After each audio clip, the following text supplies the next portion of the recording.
بسم اللہ الرحمن الرحیم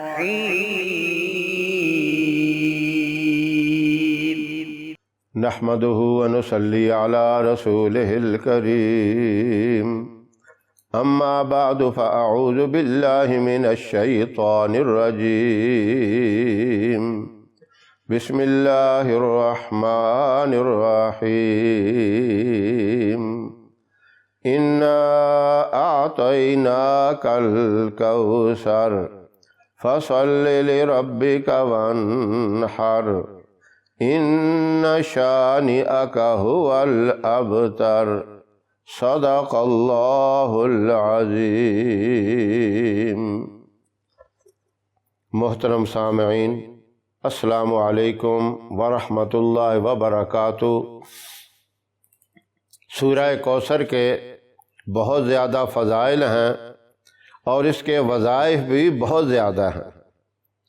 آج میں آپ سے جو وظیفہ شیئر کرنا چاہتا ہوں وہ بہت کمال کا وظیفہ ہے، بہت بڑے فائدے کا وظیفہ ہے اور بہت ہی طاقتور وظیفہ ہے۔ اس وظیفے کو آپ نے جمعہ کے دن سے شروع کرنا ہے تو زیادہ فائدہ ہوگا۔ آپ نے 3 دانے لونگ کے لینے ہیں اور باوضو قبلہ رخ آپ نے بیٹھ جانا ہے۔ وہ 3 دانے لونگ کے کسی بھی برتن میں، کسی پلیٹ میں اپنے سامنے رکھ لیں اور ان کے اوپر 129 بار سورہ کوثر پڑھے اور 129 بار سورہ کوثر پڑھ کے آپ ان لونگ کے 3 دانوں کے اوپر دم کر دیں۔ اب یہ جو دانے ہیں لونگ کے، ان کو آپ اپنے پیسوں میں رکھ لیں جہاں آپ نے اپنے پیسے رکھے ہیں۔ آپ کا جو غلہ ہے، گندم ہے، چاول ہیں، کوئی دالیں وغیرہ ہیں، جو بھی جنس ہے، خشک جنس جو بھی ہے، اس کے اندر آپ رکھ دیں۔ آپ حیران ہو جائیں گے کہ میرے ان پیسوں میں اور اس غلے کے اندر اتنی برکت جو میں سوچ بھی نہیں سکتا تھا، اتنی برکت آ گئی ہے۔ لیکن آپ نے پھر ایک اور کام کرنا ہے۔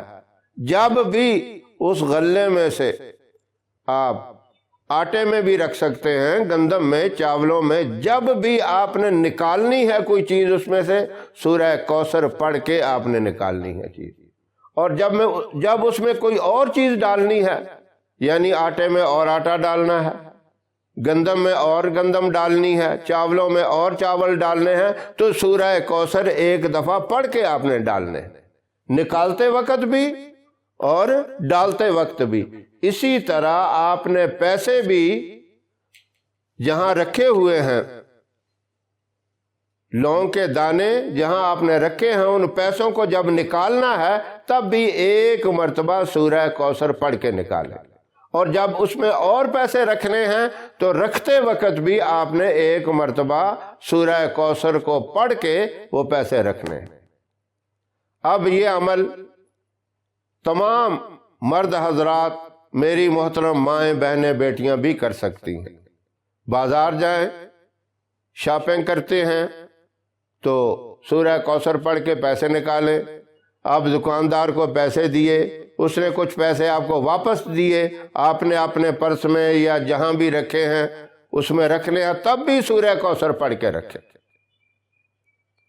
آپ اس کی برکت دیکھ لینا، اتنی بڑی برکت ہوگی آپ کی سوچ سے بھی زیادہ۔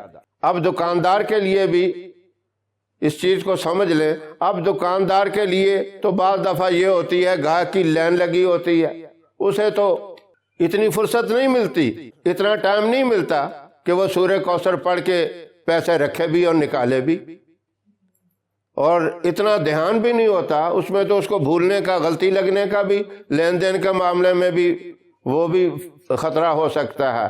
اس کے لیے یہ ہے، پہلے تو اس نے رکھ دیے 129 دفعہ سورہ کوثر پڑھ کے وہ لونگ تو رکھ دیے۔ اب دکان میں بیٹھے ہوئے جب گاہک نہ ہو، فارغ ہو، بیٹھے ہوئے سورہ کوثر کی تلاوت کرتا رہے، پڑھتا رہے۔ اس کے لیے یہ ہے جب بھی فارغ ہو، 10 منٹ فرصت کے مل جائیں، 5 منٹ مل جائیں، 2 منٹ مل جائیں، جتنا بھی فارغ ٹائم ہو اس میں وہ سورہ کوثر پڑھتا رہے۔ اس کی برکت سے گاہکوں کی اتنی زیادہ رش ہو جائے گی، اتنی اس کے پاس بھیڑ ہو جائے گی، اتنی برکت آ جائے گی کہ وہ حیران ہو جائے گا کہ اللہ کے اس کلام میں، جس کے اندر اللہ نے اپنے محبوب کی شان بیان کی ہے، اللہ اس سے اتنا خوش ہوگا، اس کے مال و دولت کے اندر اللہ برکت ڈال دے گا۔ یہ اتنا اہم اور اتنا طاقتور وظیفہ ہے۔ یہ سارے حضرات، اس کی میری ماں بہنوں بیٹیوں کو بھی ضرورت ہے، میرے سارے بھائیوں کو بھی ضرورت ہے، کاروباری لوگوں کو بھی ضرورت ہے۔ اللہ اس پہ عمل کرنے کی توفیق عطا فرمائے۔ وآخر دعوانا ان الحمد للہ رب العالمین۔